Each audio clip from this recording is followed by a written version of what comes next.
উপস্থিত নেতৃবৃন্দ, দেশ বাঁচাও মানুষ বাঁচাও আন্দোলন আয়োজিত আজকে ফেলানি ও সীমান্ত শীর্ষক আলোচনা সভা ছোট ভাই আজকের সভার সভাপতি রফিকুল ইসলাম রিপন, প্রধান অতিথি যিনি অতিথিদের বক্তব্য রাখলেন বাংলাদেশ জাতীয়তাবাদী দলের স্থায়ী কমিটির অন্যতম সদস্য সাবেক মন্ত্রী জননন্দিত নেতা জনাব বাবু ঈশ্বরচন্দ্র রায়। উপস্থিত আছেন আমাদের দলের ভাইস চেয়ারম্যান শামসুজ্জামান দুদু, ঢাকা মহানগর দক্ষিণের আহ্বায়ক এবং উপদেষ্টা মাননীয় চেয়ারপারসন উপদেষ্টা মন্ডলীর সদস্য আব্দুল সালাম, হাবিব রহমান হাবিব সহ আমাদের লেবার পার্টির মুস্তাফিজুর রহমান ইরান সহ জাতীয় নেতৃবৃন্দ এই সংগ্রামী নেতৃবৃন্দ এবং সাংবাদিক ভাইরা, আমি বক্তব্য দীর্ঘায়িত করব না, কারণ প্রধান অতিথির বক্তব্যের পরে আর বক্তব্য থাকেও না। তারপর আমি সংক্ষেপে একটা কথা বলে দিতে চাই, সমস্ত কিছুর অবসান হবে এই অবৈধ সরকারকে যদি বিদায় করা যায়। আমরা গণতন্ত্রের কথা বলি, বাঁচার কথা বলি, দেশের কথা বলি, সীমান্ত রক্ষার কথা বলি, সবকিছুর উপর নির্ভর করে এই অবৈধ সরকারের বিতরণ।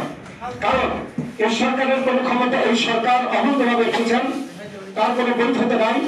তার কোনো বৈধতা নাই বলে আজকে দেশে বিদেশে তার কোনো আদর্শিক কর্মসূচি বা আদর্শিক কোনো নীতিমালা নাই। যেমন দেশের মানুষ এই সরকারের বিরুদ্ধে সোচ্চার গণ আন্দোলনের সৃষ্টি করে বারবার তারা কারাগারে যাচ্ছেন। বিভিন্ন রকম আন্দোলন সংগ্রামের পরে লক্ষ লক্ষ মামলা দিয়ে আজকে জনগণকে অত্যন্ত একটা নতুন পরিস্থিতির মধ্যে সৃষ্টি করেছেন। আজকে আমাদেরকে ঐক্যবদ্ধ হতে হবে, এই সরকারি সরকারের পতন ঘটিয়ে আমাদের দেশকে রক্ষা করতে হবে, সীমান্তকে রক্ষা করতে হবে। আর বক্তব্য দীর্ঘায়িত করতে চাই না। আমাদের প্রধান অতিথি কিন্তু আরেকটা কথা বলেছেন যে কখন কি অর্থাৎ জিয়াউর রহমান আমরা স্বাধীনতা যুদ্ধে যেভাবে আশা ছিলাম যে হয়তো রাজনৈতিক নেতৃবৃন্দের কাছ থেকে আমাদের দেশের স্বাধীনতার আহ্বান করবেন, বাঁচবেন, কিন্তু সেই দিন আমরা দেখলাম যে রাজনৈতিক নেতৃবৃন্দ যাদের কাছ থেকে আশা করেছিলেন তারা নয়। শহীদ রাষ্ট্রপতি জিয়াউর রহমান সেই দিন একটা অক্ষত নজর হিসেবে আমাদের ঘোষণা দিয়েছিলেন, তার নেতৃত্বে আমরা আমাদের দেশকে স্বাধীন করেছিলাম। আজকে বলতে চাই আপনারা ঐক্যবদ্ধ হন, আমাদের জননন্দিত তারেক রহমানের নেতৃত্বে বাংলাদেশের গণতন্ত্র আন্দোলনের জন্য যে বিপ্লব কর্মসূচি ঘোষণা করেন তার নেতৃত্বের মধ্য দিয়ে এই দেশের স্বৈরাচারী সরকারের পতন ঘটিয়ে বাংলাদেশকে আমরা স্বৈরাচারী মুক্ত করবো আশাবাদ ব্যক্ত করে আমি আমার বক্তব্য শেষ করছি। খোদা হাফেজ, বাংলাদেশ জিন্দাবাদ। এই পর্যায়ে বক্তব্য রাখার আহ্বান জানাচ্ছি লেবার পার্টির chairman doctor Mustafizur Rahman Iran ভাইকে।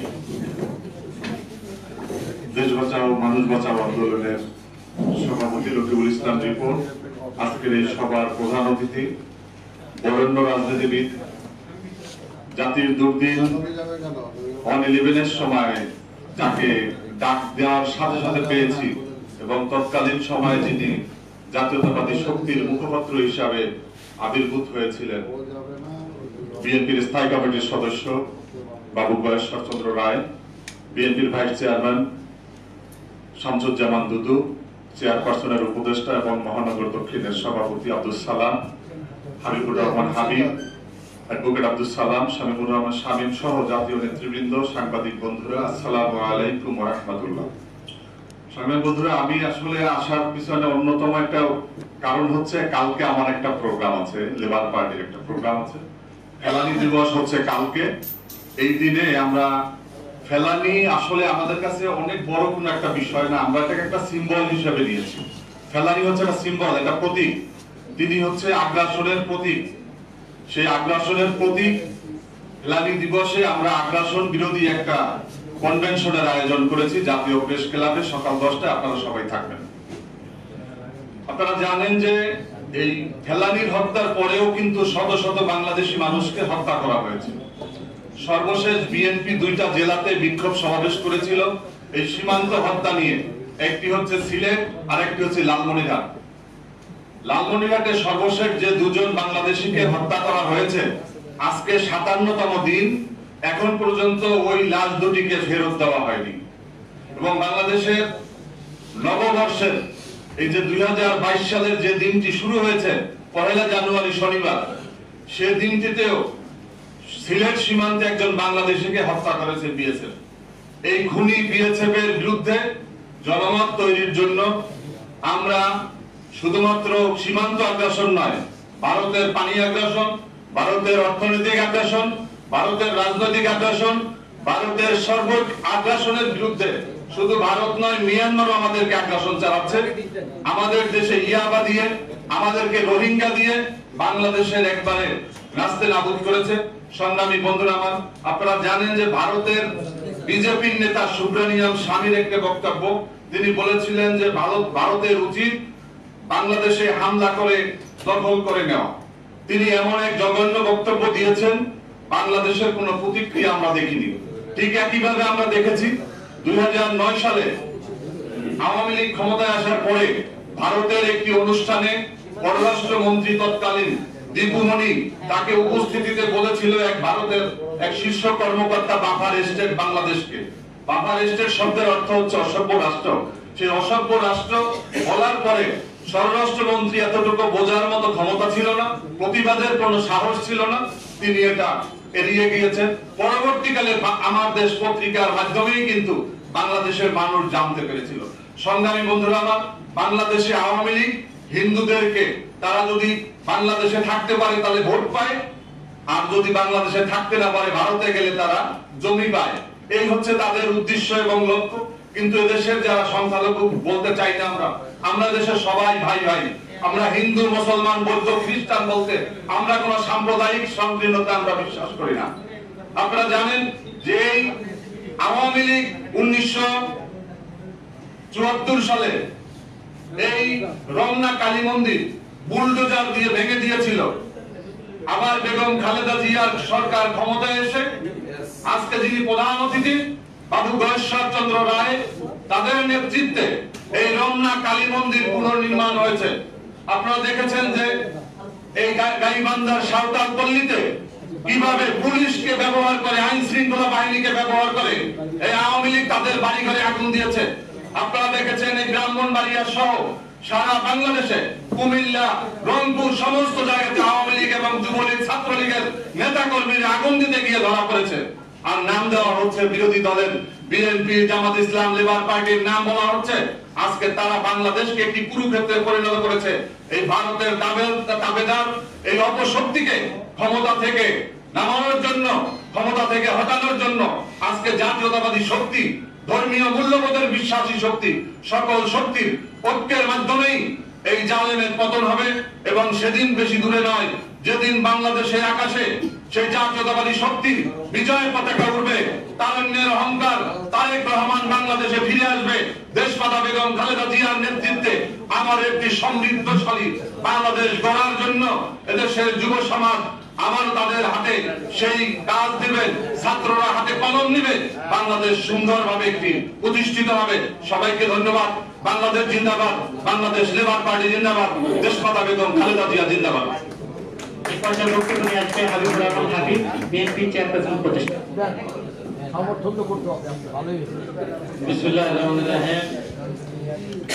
ইসলামী হত্যা সীমান্ত শীর্ষক সভার সম্মানিত সভাপতি, দেশ বাঁচা মানুষ বাঁচা আন্দোলনের আমাদের অত্যন্ত স্নেহধন্য জনাব ইসলাম দীপন, আজকের অনুষ্ঠানের প্রধান অতিথি, বিএনপি জাতীয় স্থায়ী কমিটির সদস্য, সাবেক মন্ত্রী বাবু গয়েশ্বর চন্দ্র রায়, আজকের অনুষ্ঠানের সম্মানিত আলোচক আমাদের শ্রদ্ধাভাজন জনাব শামসুজ্জামান দুদু ভাই, আব্দুল সালাম ভাই, মুস্তাফিজুর ইরান, আব্দুল সালাম আজাদ, শামীর রহমান শামীম সহ উপস্থিত নেতৃবৃন্দ, দেশ বাঁচা মানুষ বাঁচা আন্দোলনের সংগ্রামী ভাইয়েরা, আসসালামু আলাইকুম।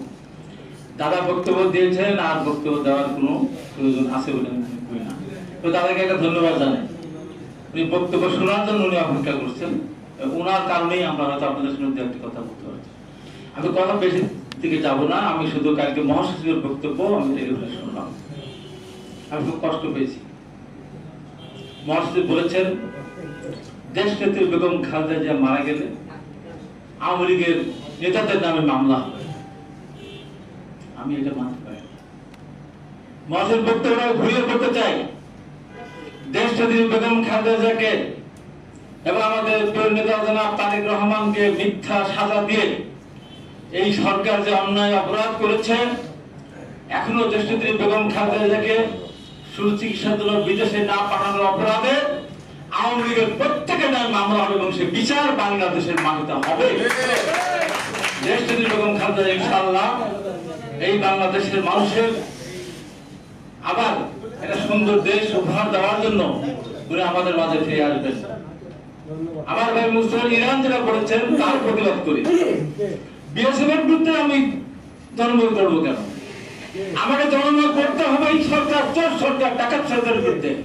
ডাকাত সরকারের বিরুদ্ধে জনমত গঠন করার মধ্যে মধ্য দিয়ে আমরা যদি এই সরকারের পতন ঘটাতে পারে, দেশে আমাদের আর গুলি করতে পারবে না, ফেরানের লাশ আর ঝুলে থাকবে না।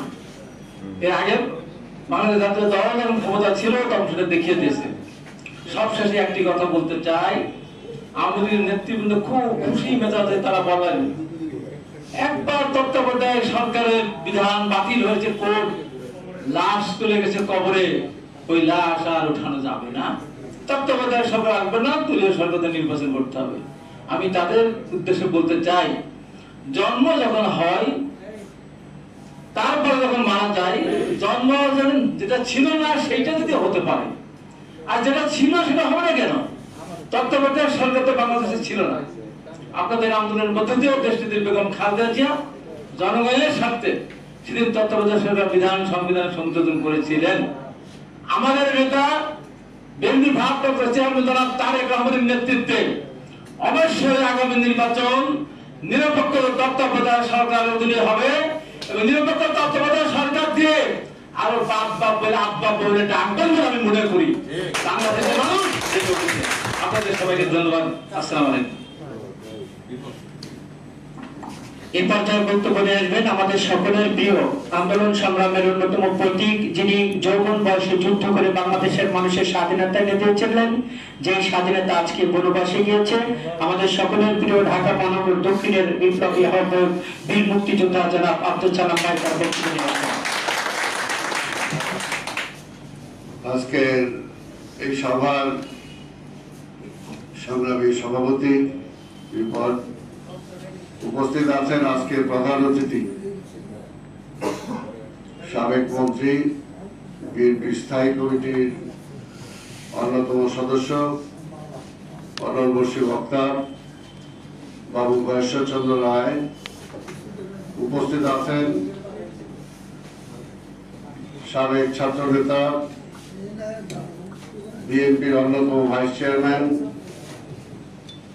জননেতা জনাব শামসুজ্জামান দুদু, উপস্থিত বিএনপি চেয়ারপারসন উপদেষ্টা কাউন্সিলের অন্যতম সদস্য, 90-এর ছাত্র গণ অভ্যুত্থানের অন্যতম সুপারসালার হাবিবুর রহমান হাবিব, লেবার পার্টির chairman doctor Iran, advocate Abdul Salam Azad, Shamimur Rahman Shamim, Abdur Rahim সহ অন্যান্য নেতৃবৃন্দ, সমবেত ভাই ও বোনেরা, আসসালামু আলাইকুম। আসলে প্রধান অতিথির বক্তব্যের পরে আর তেমন কিছু থাকে না, সেই প্রধান অতিথি যদি বাবু ঈশ্বরচন্দ্র রায় হন, কারণ তিনি সব বিষয় কাজ করেছেন, কোন বিষয় আর বাকি আছে বলে আমার মনে হয় না। তাই আমি দু একটি কথা বলেই আমার বক্তব্য শেষ করব। আমিও হাবিবের সাথে একমত যে প্রতিবাদ অন্য দৃষ্টি করে লাভ কি? একটা মেরুদণ্ডহীন সরকার, যে সরকার আজকে যার দেশের সমর্থন নাই, বিদেশিদের সমর্থন নিয়ে আজকে ক্ষমতায় টিকে আছেন, তারা ক্ষমতায় থাকলে তো এটাই হবে, এটাই হওয়া বাঞ্ছনীয়। কারণ তাদের সেই মাজায় জোর নাই যে যাদের সহযোগিতায় ক্ষমতায় এসেছেন তাদের বিরুদ্ধে কোন স্টেপ নেওয়ার ক্ষমতা এই সরকারের নাই। আর যে দেশের পররাষ্ট্রমন্ত্রী বলেন যে ভারতের সাথে আমাদের সম্পর্ক হলো জামাই বউ, স্বামী স্ত্রীর সম্পর্ক, সেখানে কি আর বলার কিছু থাকে? এছাড়া আরো অনেক স্টেটমেন্ট দিয়েছেন পররাষ্ট্রমন্ত্রী, যেগুলোকে কোট করা যায়, আমি সেগুলো বলবো না। আজকের এটা সত্যি যে ফেলানির লাশ কাঁটাতারে ঝুলে থাকে, এটা সিম্বল, অর্থাৎ বাংলাদেশের স্বাধীনতাই আজকে কাঁটাতারে ঝুলে আছে। যার জন্য আমরা যুদ্ধ করেছিলাম, দেশ স্বাধীন করেছিলাম, সেই স্বাধীনতার মূল দাবিদার হিসেবে যারা ক্ষমতায় ৭২-এ বসেছিল, আজকেও বসে আছে, তাদের আমলেই স্বাধীনতার মূল যে চিন্তা বা চেতনা যেটাই বলি না কেন, তাদের হাতেই সেটা ভূলুণ্ঠিত হয়েছে।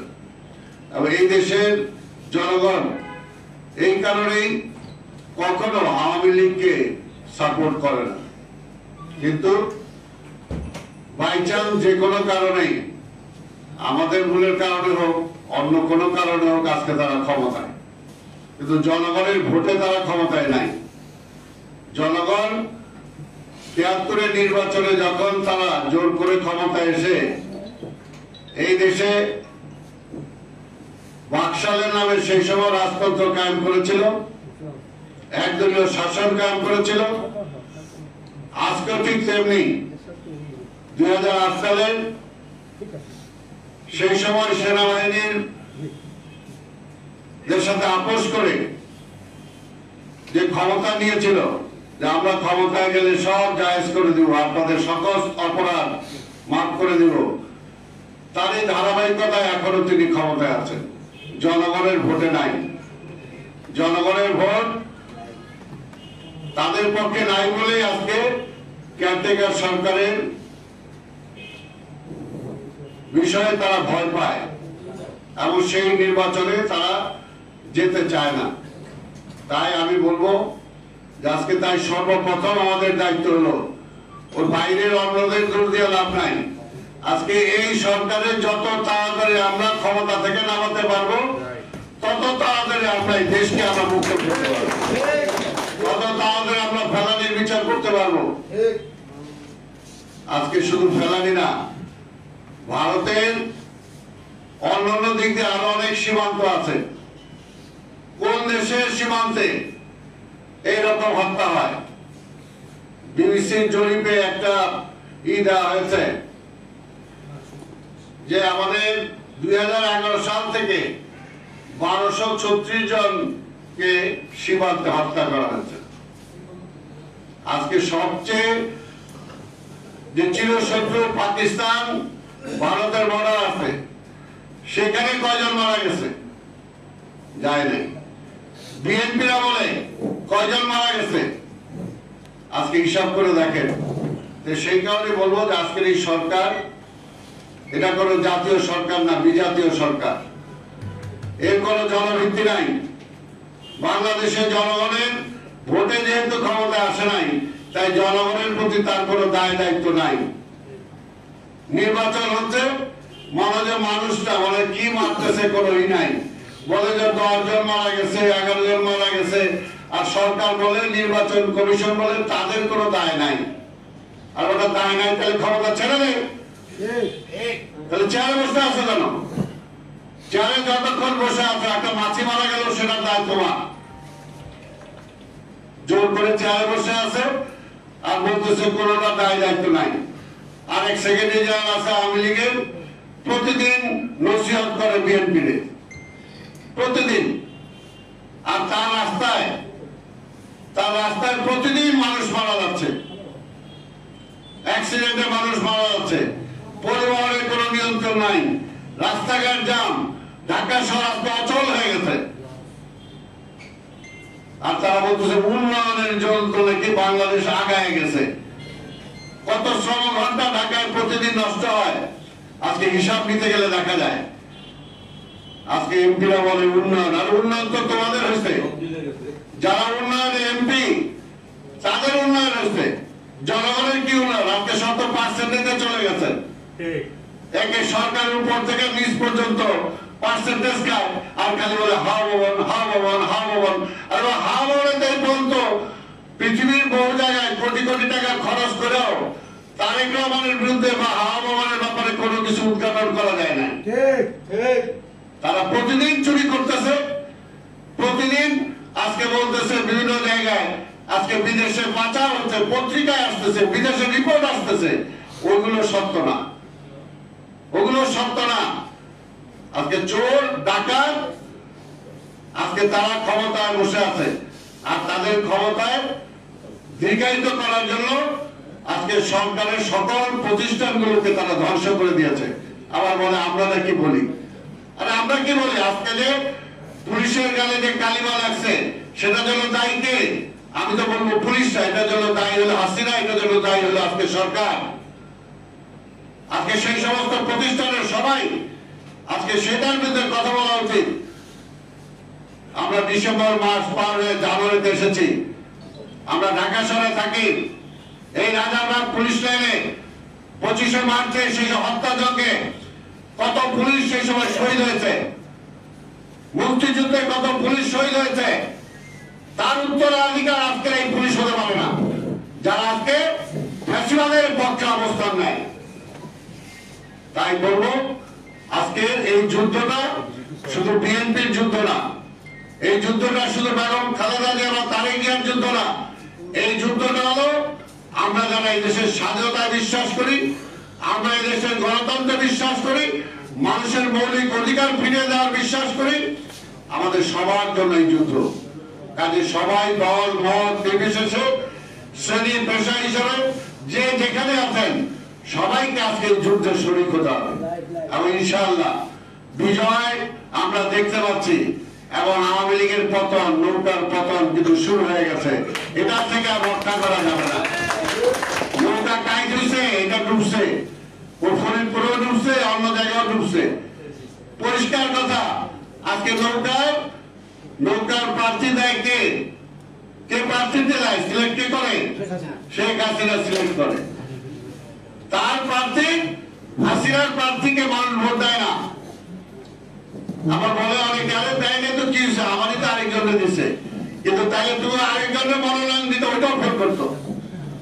অর্থাৎ যারে আজকে নৌকা দিবে সেই ফেল করবে। আর যদি আজকে নিরপেক্ষ নির্বাচন হয় তাহলে ওই যে বলছি গোপালগঞ্জের সিটও পাবে কিনা সন্দেহ আছে। আজকে জনপ্রিয়তার কথা বলে, আজকে বলে ভোটে আসেন। আরে আমরা তো ভোটে আসতে চাই, ক্ষমতা চাইলে ভোটদান না যদি সাহস থাকে। এত ব্রিজ বানাইছেন, এত কালভার্ট বানাইছেন, এত উড়োজাহাজ বানাইছেন, এত উড়োজাহাজ দিয়ে মালপত্র নিয়ে গেছেন, তা জনগণ তো এখানে সুখেই সাগরে আছে। জনগণ আপনাদেরকে ছাড়া কাউকে চিনেই না, তো সেই জনগণ আপনাদের ভোট দিবে। ক্ষমতা ছেড়ে দেন না ভোট।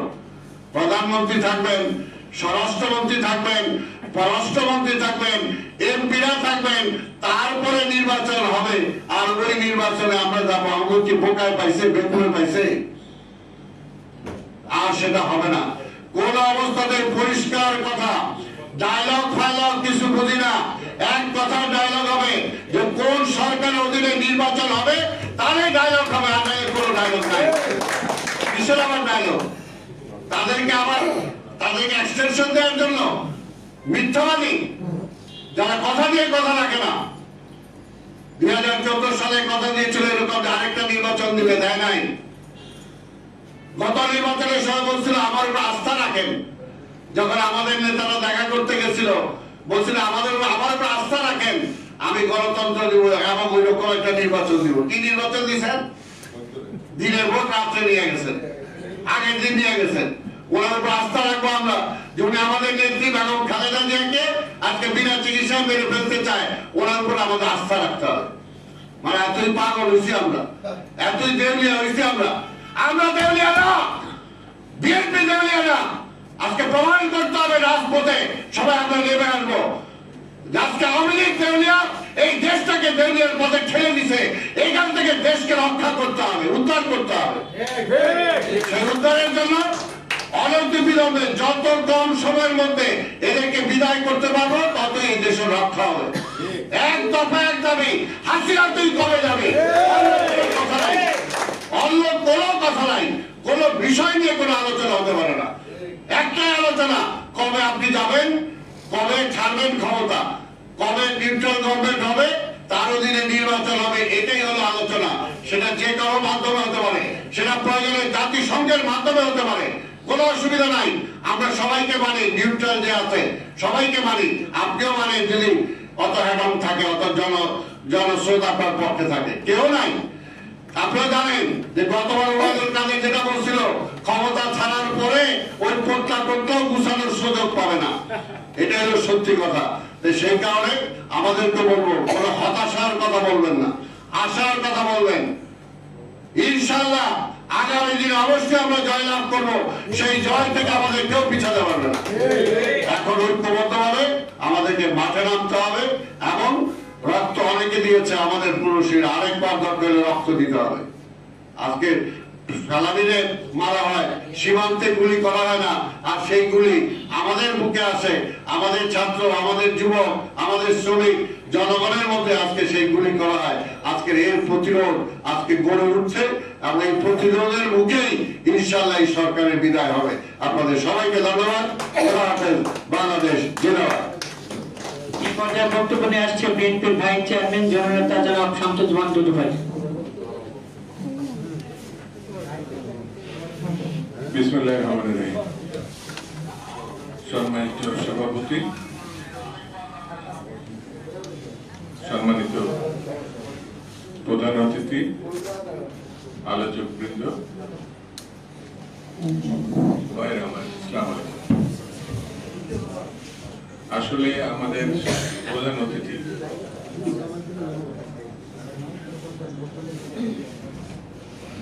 বাবু গয়েশ্বরচন্দ্র রায়, জাতীয় স্থায়ী কমিটির সম্মানিত সদস্য, সাবেক মন্ত্রী, যে বক্তব্যটা দিয়েছেন, আমরা মোটামুটি ঠিক করে নিয়েছিলাম যে আমাদের আজকের আলোচনার সভাকে বক্তব্য সেন্টিমেন্ট তিনি সবটা বলেছেন, সেই জন্য আর নতুন করে বক্তব্য দেওয়ার দরকার নাই, মানে অন্যান্য আলোচক জাতীয় নেতৃত্ব। তারপরেও আজকে মানুষ বাঁচাও দেশ বাঁচাও কর্মসূচি আয়োজক 1 মিনিট করে বলার জন্য অনুরোধ করেছে। 1 মিনিট আসলে আধা ঘন্টার বেশি হয়ে গেছে, 45 মিনিট হয়ে গেছে। আসলে তো সবারই কিছু কথা আছে, বক্তাদের যারা এখানে এসছেন, আলোচনা এসছেন, তাদের কিছু কথা আছে দেশের ব্যাপারে, দেশের রাজনীতির ব্যাপারে, আন্তর্জাতিক বিষয়ের ব্যাপারে, সব ব্যাপারে আছে। সেহেতু কথা বলতে গেলে আসলে একটু বিস্তারিত প্রসঙ্গে চলে যায়। আমি সবাইকে ধন্যবাদ দিই, আমার প্রধান অতিথিকে ধন্যবাদ দিই, আলোচককে ধন্যবাদ দিই। হতাশার কথা না, হতাশা এখন সরকার হতাশ। বাস্তবিকই যদি এই সরকার সত্যটা বলে, তাহলে কি ভয়ঙ্কর হতাশার মধ্যে সরকার আছে এবং আওয়ামী লীগ আছে, সেটা আমার মনে হয় তারা জানে বলেই আগামী দিনে তিনি প্রধানমন্ত্রীর দায়িত্ব নেবেন, তাকে হত্যার আয়োজন করেছে। দেশনেত্রী বেগম খালেদা জিয়ার প্রতি এই দেশের মানুষের কি সমর্থন আছে, এখন যদি একটা দলনিরপেক্ষ অবস্থান থেকে নির্বাচন হতো, তাহলে এটি বোঝা যেত। 70 সালের নির্বাচনকেও অতিক্রম করতো জনপ্রিয়তায় বেগম খালেদা জিয়া। এটা হলো আমার ধারণার কথা বলছি, যদি দলনিরপেক্ষ অবস্থান থেকে। এবং আমি দলের ভাইস চেয়ারম্যান হিসেবে আপনাদের বলছি, আওয়ামী লীগ নিশ্চিন্তে থাকতে পারে। আপনি একটি ভালো নির্বাচন দিয়ে, যদি আপনারাও নির্বাচিত হন, আমাদের আপত্তি থাকবে না, সরে যান। বিএনপি প্রতিহিংসার রাজনীতি করবে না, অতীতেও বিএনপি প্রতিহিংসার রাজনীতি করে নাই। আগামীতে ক্ষমতায় বিএনপি যখন যাবে, আমার নেত্রী যখন প্রধানমন্ত্রী হবে, আগামী সরকারের মানে যে দুর্নীতি বিরোধী যে অবস্থান নিতে হবে, অর্থনীতি বলে তো বাংলাদেশে কিছু নেই এখন। যারা গ্রাম ব্যাংকের, এটা নিশ্চয়ই আপনারা জানেন, তাদের কাছ থেকেও টাকা কাটা হচ্ছে। ব্যাংক কিছু টাকা রাখলে গ্রাহকদের টাকা দিত, এখন 10 লক্ষ টাকার ব্যাংকে থাকলে 3000 টাকা করে বা 6000 টাকা করে কেটে নেওয়া হচ্ছে। কি অদ্ভুত অবস্থা! আইন শৃঙ্খলা বলে কিছু নেই, আমাদের কথা না, এটা আমেরিকায় এই যে আমাদের আইজি সাবেক র্যাব যেসব, এটা আমাদের গয়েশ্বরদা বলেছে, কিছু নেই। ভয়ঙ্কর একটা অবস্থা। সাবেক সেনাপ্রধান তার ভিসা বাতিল করেছে, আর সোশ্যাল মিডিয়াতে তো প্রতিদিনই যেসব সংবাদ আসছে, বাংলাদেশকে এত ভয়ঙ্কর একটা জায়গায় নিয়ে গিয়ে বর্তমান সরকার দাঁড় করিয়েছে, যেটি ব্যাখ্যা করে বোঝানো মুশকিল। আমি শুধু এই কথা বলে শেষ করব, যে কোনো বিচারে এই সরকার ফেল করেছে, যে কোনো বিচারে। সেই জন্য এই সরকারের হাত থেকে যদি দেশটাকে রক্ষা করতে হয়, তাহলে এক জায়গায় দাঁড়াতে হবে আমাদের, শুধু বিএনপিকে না, সকল দল মত নির্বিশেষে। ৭১-এর মুক্তিযুদ্ধে যে আমরা দাঁড়িয়েছিলাম, শুধু আওয়ামী লীগ তো মুক্তিযুদ্ধ করে নাই, তারা পালিয়েছিল। আমি কথা বলতে পারছি যে কারা একে এদেশে মুক্তিযুদ্ধ করেছে, দল মত নির্বিশেষে সবাই। এরকম একটি অবস্থান আমাদেরকে তৈরি করতে হবে বন্ধুরা। সেটি যদি করতে পারি, তাহলে আমরা বেগম জিয়াকে রক্ষা করতে পারবো, আমাদের জনাব তারেক রহমানকে দেশে ফিরিয়ে আনতে পারবো, গণতন্ত্র এবং স্বাধীনতা প্রতিষ্ঠা করতে পারবো, তাহলে বাংলাদেশটা রক্ষা পাবে। সেই আহ্বান আপনাদেরকে জানিয়ে, সবাইকে ধন্যবাদ জানিয়ে আমি আমার বক্তব্য শেষ করছি। খুদা হাফেজ। বাংলাদেশ জিন্দাবাদ।